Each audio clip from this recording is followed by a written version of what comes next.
Hello, I'm your host, Sophie Nguyen, and welcome to SPOTcast. I'm joined by my guests, Zion Russell. Hello. And Xander Billie. Hello. As tourism becomes more and more accessible, people have been sharing and posting about the places they visit.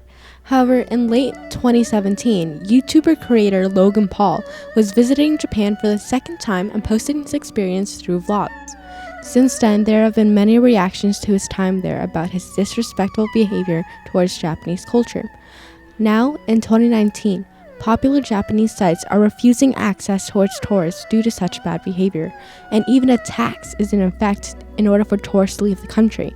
Does entertaining your social media audience excuse you from following common courtesy when visiting other countries? This is SPOTcast.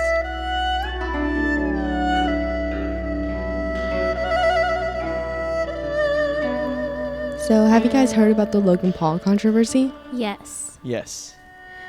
How would you feel if someone disrespected a famous American site, like vandalizing the Statue of Liberty?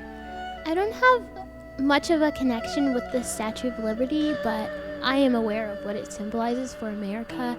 And personally, I would be just a bit ticked off because it's very important and it's an historical site. So vandalizing it's really stupid.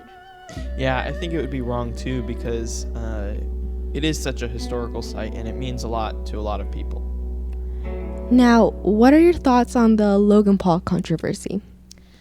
My thoughts are, I'm very disappointed in him. He is a 24-year-old man, yet he goes around Japan just completely disrespecting the country. I've been to the same places he has been to because I visited Japan in the same year actually, and there's such a difference between how he acted and how I acted. He was very disrespectful, had no regard for the people, and just a lot of things. But for me, I tried to be as respectful as I could to the country because it's new to me, and I respect everyone there, so I wouldn't want to ruin anyone's experience. Yeah, I think when you're as famous as Logan Paul was, you kind of have a responsibility when going to other countries to not be dumb. Like, you want to not show the other country that America is full of people like you. You want to like be respectful, as Zion said, and not like Logan Paul was. So, do you guys actually believe he was aware of the Japanese customs? I do, completely. Throughout his whole Japan vlog, he repeatedly repeated the phrase, "It's all about the respect," and then he would show clips of him disrespecting the culture. So, he is aware of what he's doing, and it's really disappointing because he has so many fans out there, most of them, very young, so he should set a positive example for tourists and just kids in general. I think he was aware of the Japanese customs because he wanted to focus in on those specific ones and purposely be disrespectful because it probably makes for good original content. So he wanted to get all of those views. So, what do you guys think makes people believe they can actually get away with such disrespectful behavior? I believe because the people know that they're not from the country that they're visiting, they think they can do whatever they want because they're like, oh, I'm not from here, so I can do whatever I want here. I can break the law.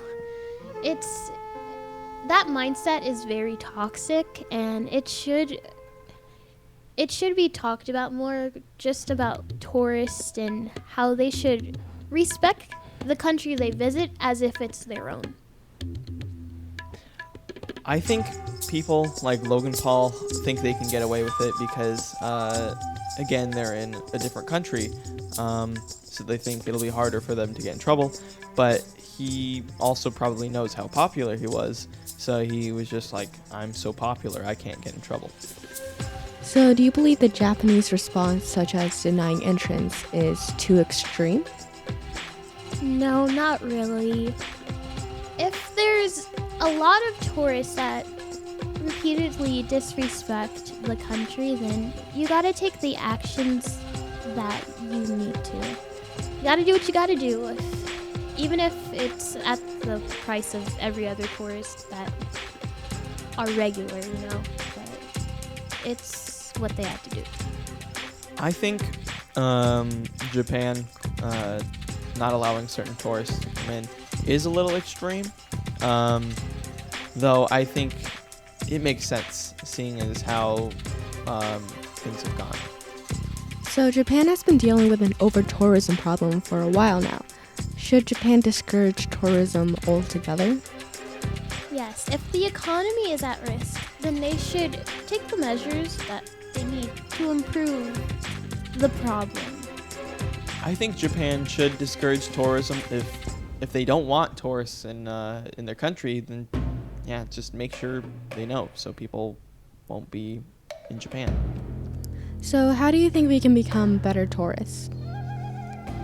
Like I said before, we should respect the country that we're visiting as if it's our own. If you wouldn't do something in America, then don't do it in Japan or any country. I think if we're just mindful of what we're doing and the significance it has, then that's just the route to ultimately becoming a better tourist. May I add some more input? Also just get to know the customs and research about the country so you know what is acceptable and what isn't acceptable. That's also something that you should do. And that will do it for SPOTcast. I would like to thank my guests, Zion Russell. Thank you. And Xander Billie. Thank you. For being here. For Spot 127, I'm Sophie Nguyen.